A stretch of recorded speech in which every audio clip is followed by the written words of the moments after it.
So that happened, and then I found out Dana White was going to be there, and then I found out Dana White looking for a fight, and just all the stars aligned. And man, I was nervous as hell. I didn't sleep for a few days. I was putting that weight, like I was going crazy, and I just couldn't wait to get in there. And all the moments I just led up to a exactly perfect moment for myself. So you couldn't have scripted this, you couldn't have planned it, you couldn't have wrote it in a book if you tried. Christopher de Santiago of MMA Islander. Today we're joined by Canada's own Michael Imperato, who's victorious, and he made quite the impression on Dana White's looking for a fight last weekend at Unified MMA 55 with a quick submission win over Ricky Bandejas. Michael, how's it going today? Good, how you doing, Christopher? Thanks for having me, man. The pleasure is all mine. I know it's been a few days since the victory, but how has life been for you since then? Are you still kind of on cloud nine? My career has been up and down, and but it's been really long. So to me, just another day. To be honest, it was a great night. It happened real quick. The whole night happened real quick. Besides Instagram and everything blowing up, been more or less the same. I definitely watched the whole video a few times. More the crowd going crazy and all that kind of stuff. But yeah, it's been fun. Just it's kind of surreal at the moment. Before the fight, did you have any indication that the fight was going to go that way? Did you see that fight going, stopping that fast? Um, I have a lot of quick finishes, so all my fights are either real quick or they're real long. I have like I think 9 first round finishes. So when guys are dry and they're not sweaty yet, they're not slippery, it's a good time to catch them. I knew that if I can back him up, if I could put him down, um, he would give me his back. So I kind of anticipated that. I didn't think it'd be that quick, but again, it's a fight. Like anything can happen. So with the outcome at the end, I'm not too surprised. Like I have really high level jiu-jitsu and I train really hard every day. So um, I'm just surprised with how easily put him down right off the get go. So How glad are you with how everything came together? I mean, not only do you fight in, your hometown, you fight in front of your family, your friends, and then you obviously Dana White and the gang. How did it feel to have that platform, to have that many people supporting you in that fight and watching you fight? if I really broke down every single moment, it's actually crazy how the world works. And I'm not sure how familiar you are with my career, but about 10 years ago, I had a UFC contract got rescinded, and it's been a battle ever since trying to get back. And I actually followed your page for a long time. I used to look for guys who would pull out, and you'd always be the first one with the update. I'm like, oh man, someone pulled out, and I'm trying to show up. And like, bro, please, I want this fight. And I would try everything, anything to fight anybody. But yeah, like couldn't get it. So I kept plucking away, but I was taking fights short notice, coming off the couch, being sick, and they just weren't the right ones. And then I started doing it just to, you know, make friends with the promotion and have my students that are up and coming have an opportunity, right? So they weren't good fights, they weren't great fights, and then came across this one guy that I absolutely hated, and I just wanted to beat him up, and it was the legal way to do it. So I trained my ass off for this one. I wasn't getting embarrassed, and in my eyes, I'm like, I've been trying for 10 years. I don't know how much I have left. And, I got to stop being selfish to my family and I got to start, supporting them and spending time with them and not so much myself. So I'm going to beat this kid up and then we're going to go from there. And then he pulled out and it's great because in Ontario, he's like number one bantamweight and he's like 7-2. But to me, he looks like nothing. And 5'4", looks like he's out of shape. So he's not impressive to beat up. I knew I would do whatever I wanted to him. And then he pulled out. I was worried, but I saw that coming. I was calling it from the beginning, and I kept calling promoters. Like, man, this guy's not going to show up. They're like, oh, he will. I'm like, no, he's not going to show up. I'm like, find somebody else. And they started looking. I started getting them worried. Ricky came about, and Ricky's a really tough opponent. And I'm like, I didn't train for this guy. I was training for a 5'4" little wannabe wrestler, and now I got a 5'10" world class athlete. But whatever, let's do it. You put pressure on me, and that's where I'm going to shine. So that happened, and then I found out Dana White was going to be there, and then I found out Dana White looking for a fight, and just all the stars aligned. And man, I was nervous as hell. I didn't sleep for a few days. I was putting that weight, like I was going crazy, and I just couldn't wait to get in there. But I always knew that if you weren't nervous, you weren't ready. And all the moments I just led up to an exactly perfect moment for myself. So you couldn't have scripted this, you couldn't have planned it, you couldn't have wrote it in a book if you tried. But yeah, just all the stars aligned, and the performance just topped it all off with the cherry and the cake. Mhm.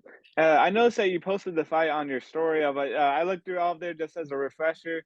But what did you think about the how they, the story that they told of on the broadcast? I feel like Aaron Bronstetter did a very great job. How did you feel about that introduction? Which introduction talking about the car theft one? So like yeah, that one, and then your walkout, and he's introducing you. Then obviously he brought up that car thief thing. How Yeah, did you feel about it? yeah. We spoke on the phone a few days earlier, and he said great. I'm like, yeah, no worries, man. That's cool. That thing had over like 3 million hits on TikTok, and then it was everywhere on Instagram, and anybody shared it, and everyone recognized me from it. Whatever, it's a little bit of exposure. I didn't do it for no clout or anything, but it ended up going viral. It's pretty funny. But Aaron broadcast, like, man, his broadcast and his introduction was phenomenal. He's a great guy. He's very knowledgeable. He puts his time into every athlete and learns a lot about them. And then him and John Ramsey as well, and then bringing up the fact of my kids being there, and I thought they did a great job, and I thought everything they said about me was great. And then even after the fight, the way he's dropping saying that Ricky beat Marab and stuff, and bringing up all those little points. So yeah, he did a great job. Very impressed with him and happy with it. Was that the first time that you had your kids watching your fight with you? No, they come this package deal. You got me, you got them. My daughter first fight was actually when I fought Xavier Holloway. I'm not sure what year, so it would have been 6 years ago, 6.5 years ago. That was in Montreal for TKO. That was also on Fight Pass, and she's in the background, my mother-in-law's arms with a little pink bow on. She was 3 or 4 months at the time, and then my son's first fight was 4 years ago, and that was his 1 month birthday, so it would have been August 28th, 4 years ago. And then they've been in every single fight. So Yeah. And with Dana White's looking for a fight, I mean, does it kind of take them a while to, I guess, air the episode and announce who they did sign from the episode? Like, does that take a while before the general public knows who he signed? that's one thing I don't know. I'm not sure the situation. I know they spoke to a few people, whether they gave advice or whether they signed them or whatever happened. Um, I'm curious to see. I think I should be a part of it somehow, some way. My kids had pictures with Dana and stuff, and we had some conversations whether it was good or bad. So I think I should be part of that some way, and I hope I am.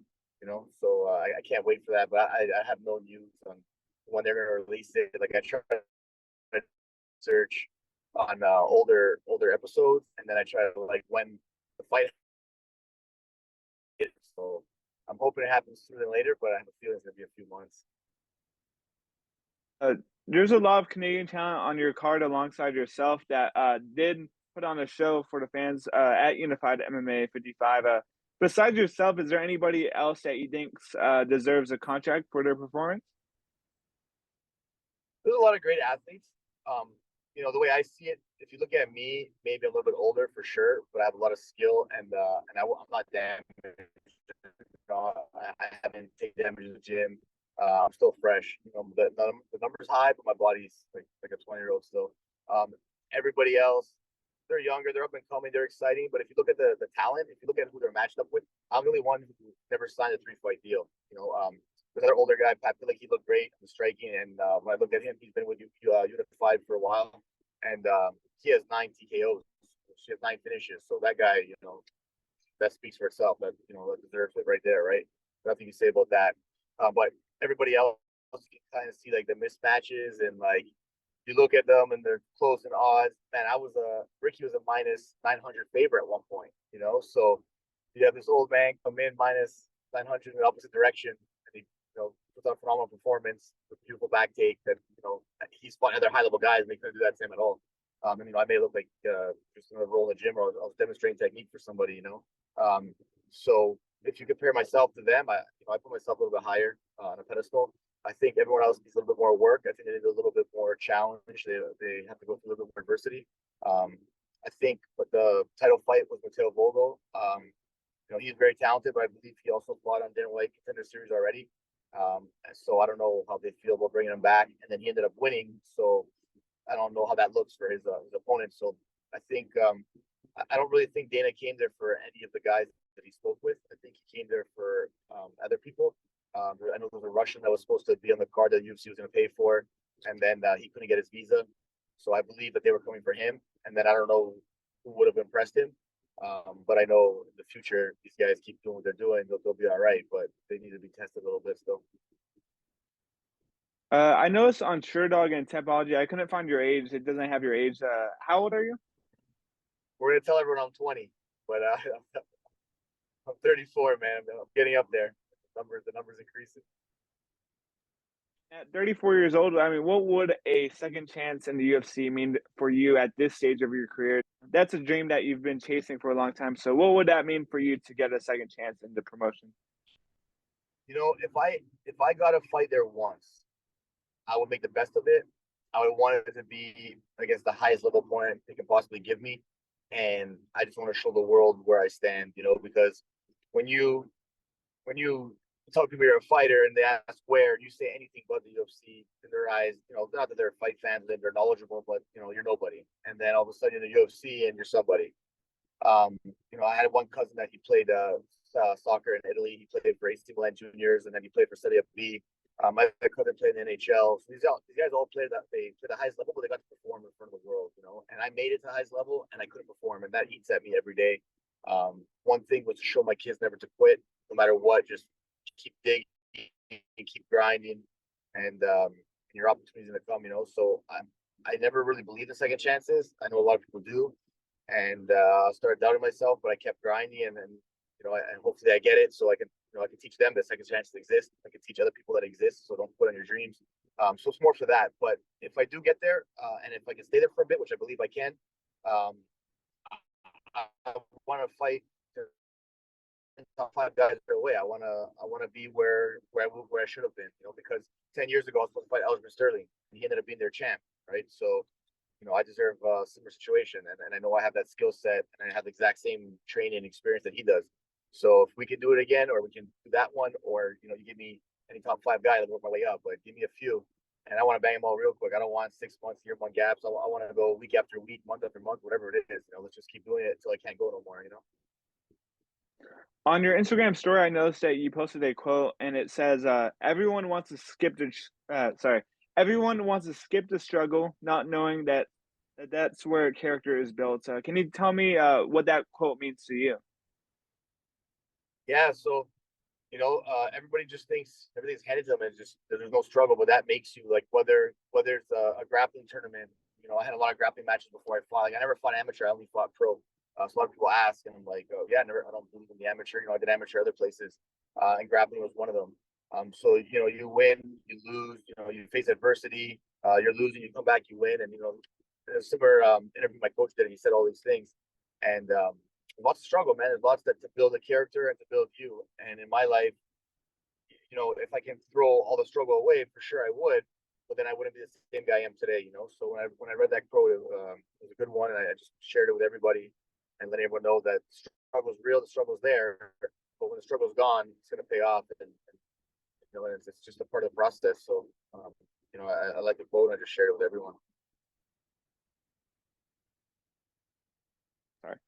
I think that's all the questions I have for you, Michael. I just want to thank you again for the time and the opportunity. Is there anything that you want to say to the fans out there watching? Oh man, I just appreciate everyone's support always. Life is long and full of ups and downs, and no matter what it is, right? Like my life, had I been signed years ago, maybe I wouldn't have my kids, I wouldn't have my house, I wouldn't have my wife, I wouldn't have the things I have, I wouldn't be the places I've been or who I am today. So everything happens for a reason. There's always a silver lining. So just believe and just keep grinding. Don't let anyone tell you otherwise.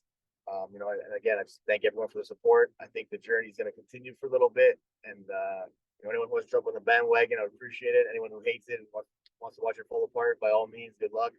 And we're going to do it big. But thank you to you. I really appreciate your time. Everyone over at Extreme Tour Toronto, they always have my back, and all the owners and the workers and everyone there, and all the students that just keep pushing me and keeping that fire alive for now. So my coach Sam DePula has been there forever, and one of my training partners is also my cornerman, Adrian Woolley. I was there when he won a TKO world title, and he's been there for me a bunch. So with us still going strong and still in it, we're getting older, we're gonna do it. So just follow along. It's gonna be good.